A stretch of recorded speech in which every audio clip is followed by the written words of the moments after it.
Apa yang kalian pikirkan tentang revolusi? Revolusi Prancis, revolusi industri. Nah, kali ini kita mau membahas tentang revolusi industri dari 1.0 sampai 4.0. Perkenalkan, nama saya Mei Fahila dari podcast Sepulang Sekolah. Dan kali ini kita bersama tamu spesial kita yaitu Mas Wildan Zulmajid. Baik, Gimana kabarnya Mas Majid? alhamdulillah baik Baila. Terima kasih atas undangannya yang telah Anda berikan ke saya. Dan ini kebetulan topik kita pada hari ini sangat-sangat menarik, yaitu mengenai dengan revolusi industri ini. Ya, saya juga senang banget Mas Majid bisa datang ke sini dan kita langsung aja. Gimana sih awal dari perkembangan revolusi industri ini? Kita mulai dari revolusi industri 1.0 aja, Mas Oke. Majid. Boleh diceritakan gambarannya gimana? Jadi gini, revolusi industri 1.0 ini terjadi itu saat pada akhir abad ke-18. 18. Itu tepatnya itu di Inggris. Di Inggris, UK ya? Ya, UK, benar UK. Dan itu salah satu penemuan yang sangat menonjol, yang sangat hebat, kemudian sangat luar biasa. Ya, apa? Itu ada penemuan dari James Watt. Dan Oh, itu James Watt. Ya, itu pada tahun 1766. Ya. Coba kenal coba. Dulu pas saya sekolah kalau nggak salah itu James Watt orang yang nyiptain mesin uap dan namanya itu dijadikan dalam satuan daya, Mas.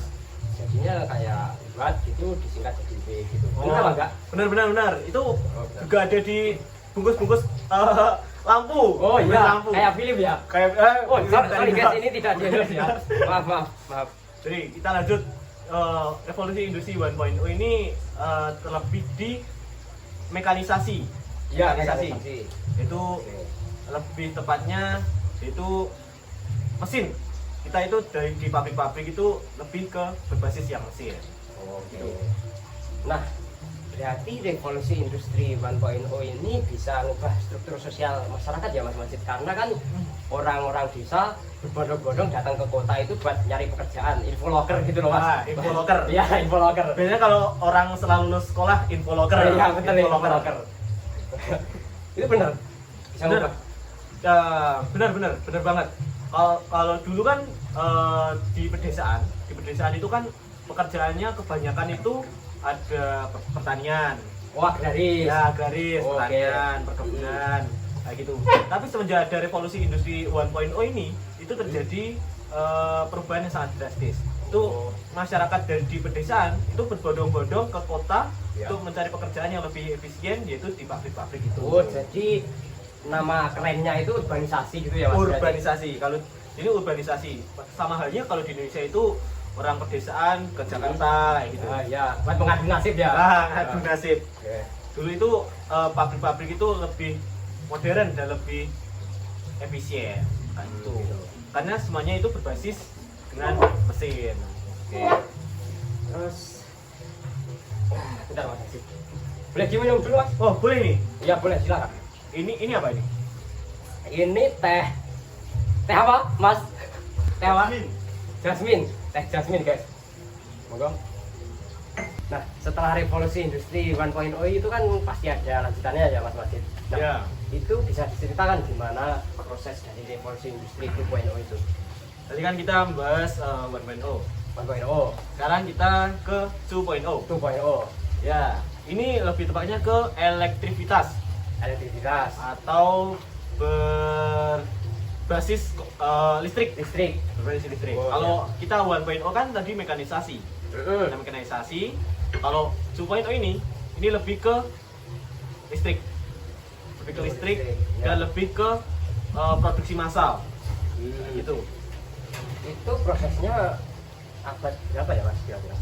Itu sekitar dari abad ke-19 sampai awal abad ke-20. Jadi tahun 1800 sampai 1900 ya Mas? Ya, benar. Sampai ya sekitar tahun itulah. Nah, siapa ini menurut Mas Majid siapa tokoh yang paling terkenal dari revolusi industri 2.0 ini? Kalau 2.0 itu lebih terkenal itu saat di jalur perakitan. Itu terkait dengan jalur perakitan, yaitu ditemukan oleh Henry Ford. Oh, yang Ford. bikin apa itu? mobil Ford gitu. Ya, yang bikin mobil Ford kan, yang dari Amerika. Oh, iya ya. Itu ada juga lagi. Itu penemuan kereta api, rel kereta kayak Oh, gitu. rel kereta. Rel kereta api, Iya, terus iya. kayak itu. Oh, jadi perkembangan teknologi ini bisa ya mempercepat semuanya ya, Mas. Ya, mempercepat semuanya. Nah, terus kan ada selanjutnya itu revolusi 3.0 3.0. yang biasa disebut juga dengan revolusi digital. Itu gimana sih, Mas? Oke, kalau revolusi 3.0 ini itu terjadi pada tahun sekitar 1970-an. Oh, 1970. Ya, masih zamannya Pak Harto itu. Pak Harto, masih baru-barunya memimpin. Baru-barunya Pak Harto. Ya. Itu 5 tahun sebelum kejadian kelam. Oh iya ya, pemberontakan gitu. Keberontakan. Hmm. Ya, itulah. Ya, tahu Ya, tahu sendiri lah. Masyarakat Indonesia harus wajib tahu hal itu. Jas merah, jangan sekali-kali melupakan Karena sejarah. Oke, pada era ini kita sudah masuk ke otomatisasi. Otomatisasi produksi dengan bantuan komputer. Komputer. Itu pakai komputer tahun 70-an dan elektronik, dan penemuan mikroprosesor dan komputer ini itu membuat segalanya sangat-sangat berubah karena semuanya itu serba komputer. Kalau dulu 1.0 kita mekanisasi, terus 2.0 listrik, ya listrik. produksi massal, itu kan masih manusia. Ya masih manusia, tenaga kerjanya gitu. Ya, kalau 3.0 ini hampir manusia itu tidak digunakan lagi Oh, sudah tidak digunakan. karena semuanya kita berbasis komputer. Oh iya ya. Nah, saya juga ingat di era revolusi ini internet bisa mempengaruhi penyebaran informasi dan penyampaian informasi kita ya, Mas. Ya benar, internet ini membawa perubahan yang sangat besar sekali dalam cara informasi yang ditransmisikan antara aku dan kamu, aku dan dia kayak gitu. Kita chattingan Lewat WA ya, kayak gitu. Ya. Kalau dulu kan tahun 70-an itu kan pakai SMS. Kalau dulu itu aplikasi BBM. ping ping. Oke. Kalau WA kan dulu kan kalau chat-chatan P. P. Nah, itu artinya itu dari BBM. Ping. Oh, ping gitu. Nah, Oh, BBM itu ping. Ya, fun fact ini. Fun fact gitu. Nah, itu dunia ini semakin terkoneksi. Kita bisa berhubungan dengan Presiden Amerika, Pak Jokowi, bisa presiden kita. Tapi ya itu harus punya nomor ya. Kalau nggak punya ya bisa kita. Ya betul. Dan inilah yang menjadi jembatan kita, yaitu untuk menuju ke revolusi industri 4.0. Oh, 4.0. Nah, Ya. kan Mas Masih tadi udah mention revolusi industri 4.0 ini. Yep. Nah, bisa diceritakan gimana ya, Mas? Apa itu namanya revolusi industri 4.0 ini? Apa Industri 4.0 ini ditandai dengan munculnya IoT atau Internet of Things. Oh, iya. Kemudian ada juga AI, Artificial Intelligence. Artifisial. Oh, Ya. kecerdasan buatan. buatan. Oh, kayak cetak penuh AI, Ya, ChatGPT. ChatGPT.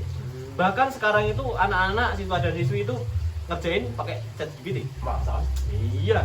Dulu perkuliahan buat skripsi pakai ChatGPT, Oh. tugas-tugas pakai ChatGPT. Sekarang itu sudah sama tuh. Bahkan Google pun kalah sekarang. Tapi Google munculin aplikasi tentang AI ini apa enggak, Mas? Ya, baru-baru ini Google itu merilis aplikasi baru yaitu Gemini. Oh, Gemini. Oh, kalau nggak salah Gemini itu yang lahirnya tanggal Mei akhir sampai Senyawa itu ya, Mas. Ini bukan nasi bintang, ini bukan zodiak. Bukan zodiak. Bukan zodiak. Oke. Gemini itu aplikasi dari Google. Dulu itu aku sempat kaget, loh di HP ku kok ada Gemini. Loh, ini aplikasi apa? Kok tiba-tiba muncul padahal nggak download nggak apa. Ternyata setelah aku browsing, ternyata itu memang AI dari gitu. memang dari Google. Kalau Android sekarang kan Google itu utama loh. Kayak Utama. aplikasi bawaan, Search engine. Ah, Dulu search Yahoo, engine, sekarang ya. Google gitu. Ya.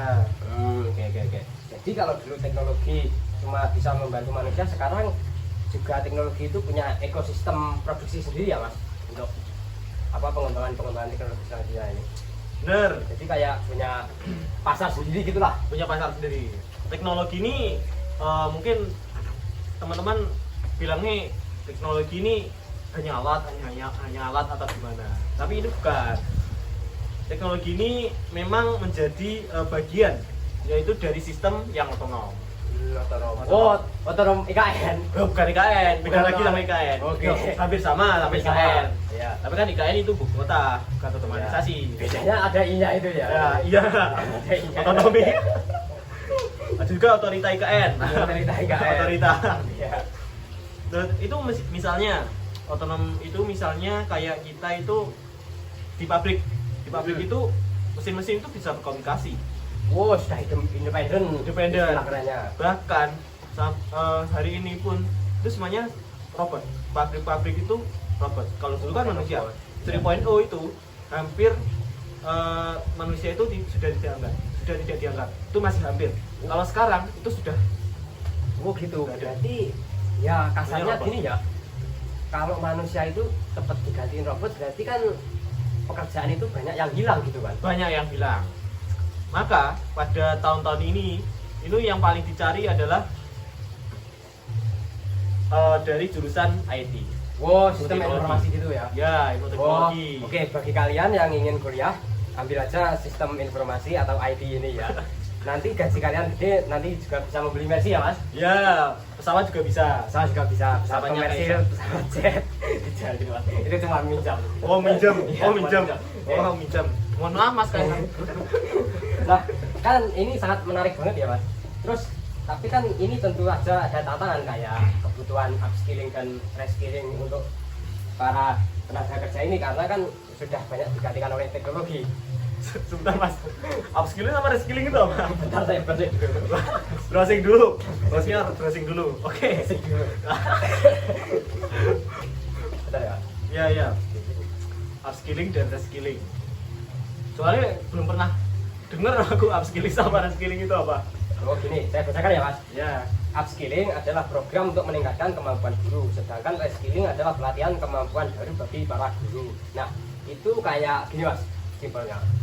Yang upskilling itu yang guru-guru yang udah punya skill ditingkatin lagi. Terus yang reskilling itu yang belum punya terus dibekali Dibekali gitu. lagi, Ya. ditambah lagi. Ya. Tadi pertanyaannya apa Mas? Lupa aku. Jadi kan revolusi industri 4.0 ya tadi. Ya, 4.0 4.0 itu kan menarik banget. Nah, Ya. itu kan pasti ada tantangan. Nah, tantangan yang kayak kebutuhan untuk upskilling dan reskilling untuk tenaga kerja yang pekerjaannya telah tergantikan oleh teknologi itu gimana, Mas? Ini merupakan tantangan yang cukup berat juga sih, tantangan yang besar. Karena kita kan tenaga kerja itu juga harus mampu beradaptasi dengan Iya. teknologi-teknologi Iya, yang betul. baru. Iya, betul. Terus kemudian di sisi lain itu ini juga bisa untuk membuka peluang besar untuk inovasi dan pekerjaan baru di bidang teknologi. Jadi kita harus berjalan seiring teknologi yang berlaku. Kayak gitu. Jalan. Ya, Tetap setuju jalan. banget saya dengan statement Mas Masjid ini karena kan dunia itu terus berputar dan Berputar. berubah gitu. Intinya kita harus siap adaptasi gitu lah. Benar, kita harus Dan- siap adaptasi. Terima kasih banyak kepada Mas Masjid yang telah menyempatkan waktunya untuk datang ke podcast ini. Baik, saya juga terima kasih kembali kepada Mas Laila atas tag-nya ini. Saya Terima kasih kepada teman saya itu. Temanmu siapa namanya? Yanto. Oh Yanto. Iya, Mas iya. Yanto, terima kasih ya. Mas. Sama-sama Mas.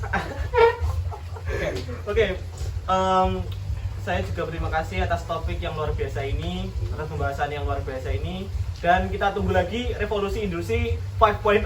Ya semoga ada ya. 5.0. Tapi nggak tahu itu tahun berapa. Ya, Oke. tapi kita juga harus menunggu lagi perang dunia ketiga.